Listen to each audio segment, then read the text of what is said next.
Assalamualaikum warahmatullahi wabarakatuh. Jumpa lagi bareng Bobby di Lentera Hitam. Bagaimana kabarnya teman-teman? Pastinya kalian semua baik-baik saja dan sehat selalu. Dan selalu dimudahkan segala rizkinya. Oke, untuk kesempatan kali ini, kami akan menceritakan tentang kisah sosok perempuan berjaket merah di puncak Gunung Slamet. Cerita ini kami ambil dari Kaskus yang ditulis oleh Velia. Bagaimana kelanjutan ceritanya? Kita simak saja ke ceritanya.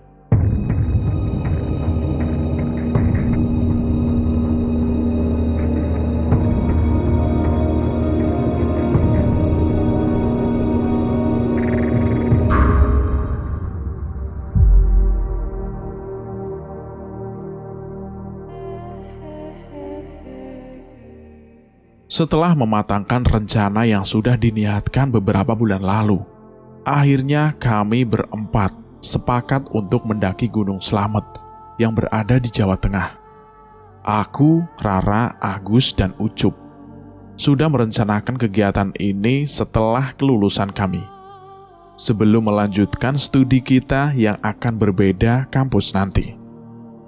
Kami berencana akan mampir dulu ke kampung halaman si Ucup yang lokasinya dekat dengan Gunung Slamet itu.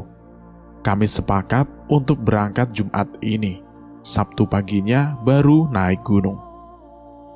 Gunung Slamet mungkin kurang populer di kalangan para pendaki. Padahal pemandangannya itu loh, bikin betah bolak-balik pengen naik lagi. Ungkap Ucup dengan logat Jawanya yang khas. Kami menjadikan si Ucup pemimpin untuk berjalan pendakian kami kali ini. Bukan tanpa alasan, pasalnya cowok cungkring berambut gimbal ini sudah beberapa kali saja naik turun gunung dengan badannya yang super slim itu. Hampir setiap libur sekolah, ia mengajak temannya siapa saja yang mau ikut naik gunung dengannya. Jika dilihat dari tampang si orang, tidak akan menyangka jika si Ucup sudah beberapa kali menaklukkan dinginnya udara malam di puncak pegunungan. Benar-benar tidak ada tampang seorang pendaki sejati yang terlihat dari tampangnya, yang justru lebih tersifat dengan rasa lelah di wajahnya. Kami sengaja masuk via Guci setelah turun nanti. Kami berniat untuk berendam di pemandian air panas di Guci untuk melemaskan otot-otot yang tegang. Benar-benar rencana ini sangat sempurna. Setelah melakukan registrasi di posko pendaftaran, kami mulai berjalan menyelusuri jalan setapak. Untung saja ini masih musim kemarau, jadi tidak licin karena hujan.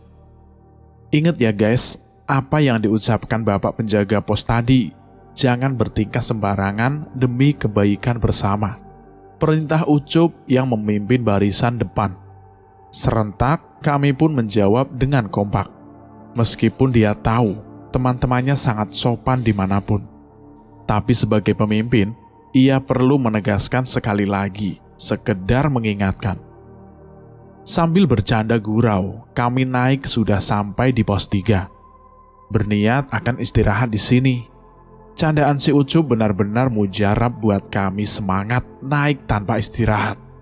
Temanku ini memang ajaib. Suka berlagak bak seorang komedian yang benar-benar lucu. Teman-teman sering dibuat ketawa olehnya.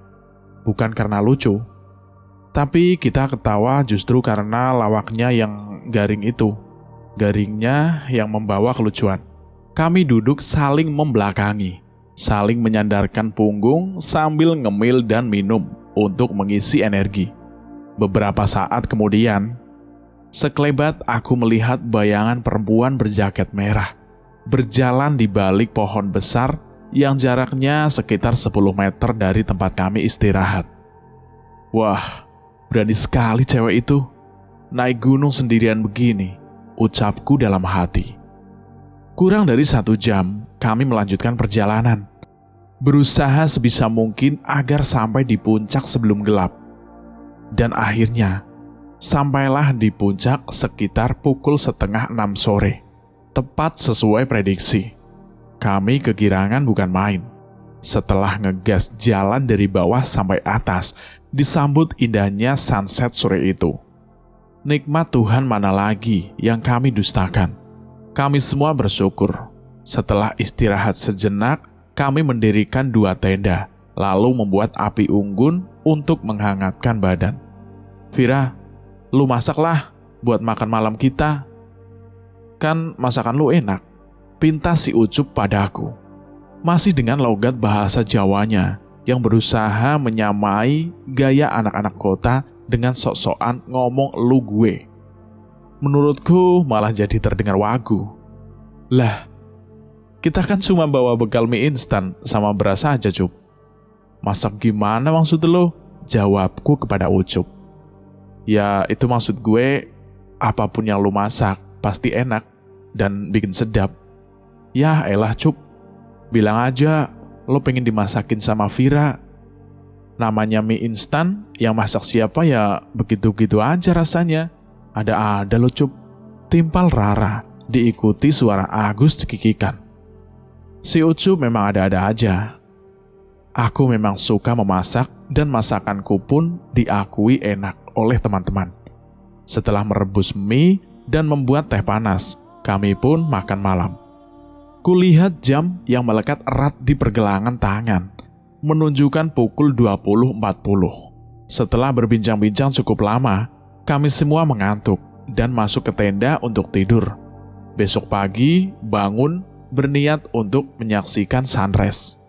Tengah malam, Vira dibangunkan Rara untuk mengantarkan buang air kecil. Mereka pun keluar. Namun belum selesai urusan Rara, tiba-tiba Vira mendengar suara perempuan minta tolong. "Ra, kamu dengar gak? Ada suara cewek minta tolong." "Ah, masa sih Vir? Aku gak dengar loh." "Tuh kan, benar. Suaranya kenceng banget. Masa kamu gak dengar sih? Bentar deh, aku cek dulu ya. Siapa tahu emang benar kan? Kasihan orangnya lagi butuh pertolongan kita." "Loh, Vir, tungguin, aku juga ikut." Tapi Vira tidak menggubris. Ia sudah pergi mencari sumber suara itu. Vira melihat sosok perempuan berjaket merah. Ia mengerang kesakitan. Kakinya terjepit pohon yang tumbang. "Vira, tolongin aku," pinta si perempuan berjaket merah itu. Vira pun segera menolongnya tanpa sadar bagaimana ia tahu namanya. "Kamu kenapa bisa kayak gini? Mana teman-teman kamu?" tanya Vira sambil berusaha mengangkat pohon tumbang yang menjepit kaki perempuan itu. "Aku tergelincir, Vir, lalu pingsan. Pas bangun, kaki aku sudah kejepit pohon."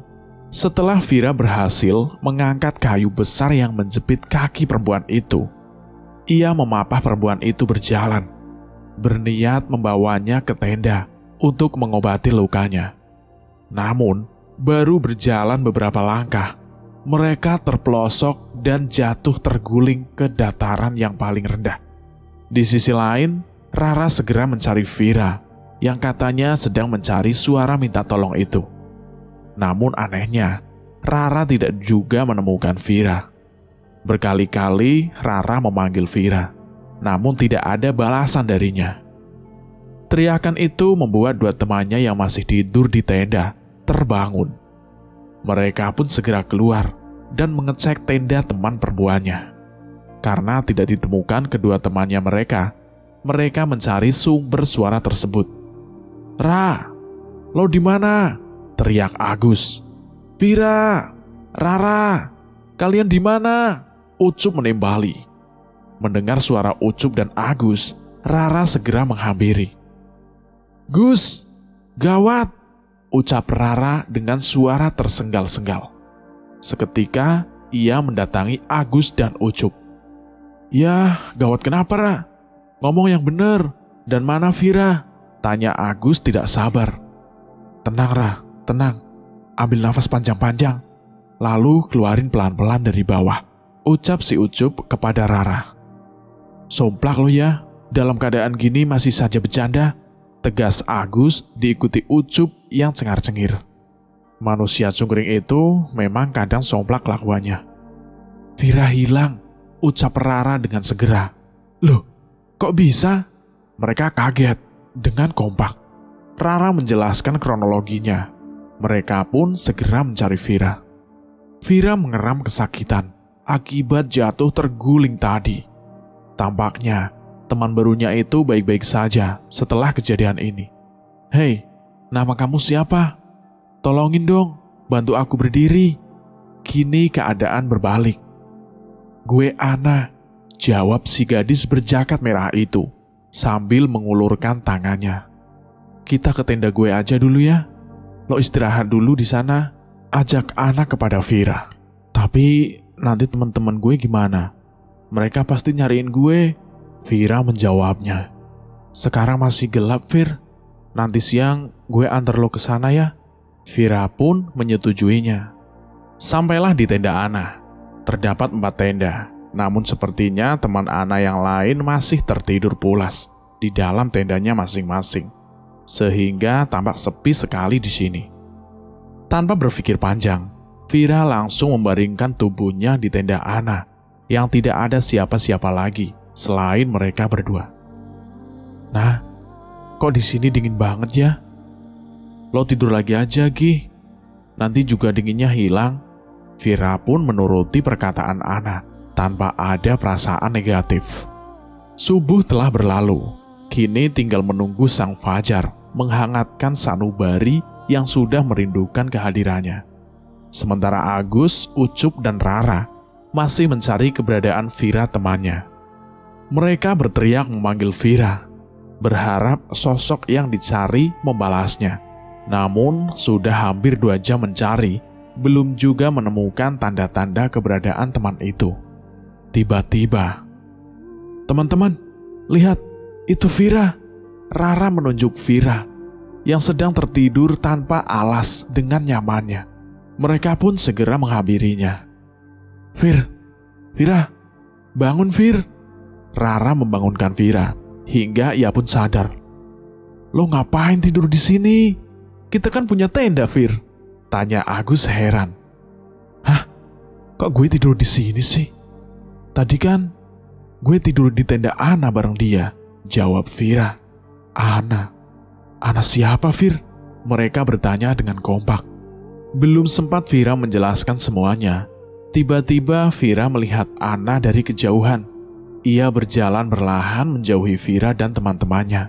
Kala itu matahari sudah mulai terbit, jadi suasana terang membuat sosok Ana terlihat di mata Vira.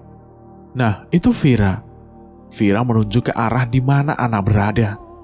Dalam pandangan Vira, Ana mengajak Vira untuk mengikuti kemana dirinya pergi. Namun kali ini, raut wajah Ana terlihat pucat dengan ekspresi wajah yang datar. Teman-temannya justru tidak melihat penampakan Ana seperti yang diucapkan Vira. "Ayo, kita kejar dia." Vira berdiri dan bergegas mengejar Ana. Rara merasa ada yang tidak beres dengan temannya itu. Rupanya Agus juga demikian. Namun Ucup menyuruh kita untuk mengikuti Vira. Mereka pun berjalan di belakang Vira. "Nah, tungguin. Lo mau kemana? Kenalin, ini teman gue," teriak Vira. Selangkah demi selangkah, Vira masih melihat sosok Ana. Akan tetapi setelah mendekati jurang, sosok Ana sudah tidak terlihat lagi. "Vir, hati-hati, di depan ada jurang loh," Ucup memberitahu. Vira pun berhenti. Kini mereka berdiri berdekatan. Vira bingung, kemana perginya Ana yang kini sudah tak terlihat, sementara di depannya adalah jurang. "Mana Vir, teman kamu yang namanya Ana?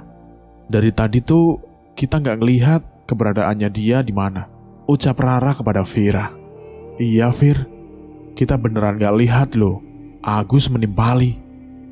"Masa kalian nggak lihat sih?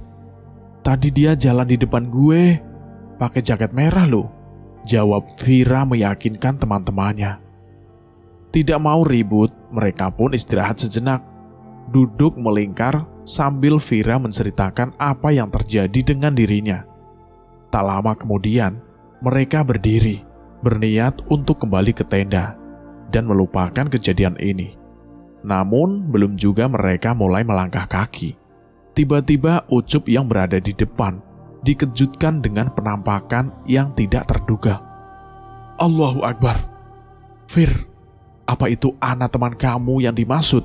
Ucup menunjuk di bawah pohon. Terlihat sosok perempuan berjaket merah tergeletak tak berdaya, sedikit tertutup semak-semak. Mereka semua kaget, terlebih lagi Vira. Ana? Vira terdiam bingung, masih belum mengerti apa yang sebenarnya terjadi. Mereka memastikan siapa sosok perempuan itu. Setelah membersihkan semak-semak dari tubuh perempuan itu, barulah terlihat cukup jelas wajah perempuan itu. Tubuhnya dingin, terbujur kaku. Wajahnya sedikit membiru, bibirnya juga pucat. Berdasarkan melihat dari kondisi tubuhnya, rupanya perempuan itu sudah tidak bernafas sejak beberapa hari yang lalu. Terdapat pula kepalanya terbentur pohon besar, dan dia adalah Ana. Teman-teman, tadi subuh gue tidur setenda sama dia. Mendadak Vira lemas dan ia terjatuh pingsan karena syok. Cerita ini pun selesai sampai di sini. Bagaimana menurut Anda tentang kisah ini? Silahkan berikan penjelasan di kolom komentar tentang kisah ini. Terima kasih buat teman-teman yang sudah setia mendengarkan cerita ini. Terima kasih juga buat penulis yang sudah mengizinkan kami untuk membawakan kisah ini. Cukup sekian dari saya, Bobby Maulana. Terima kasih. Wassalamualaikum warahmatullahi wabarakatuh. Salam horor.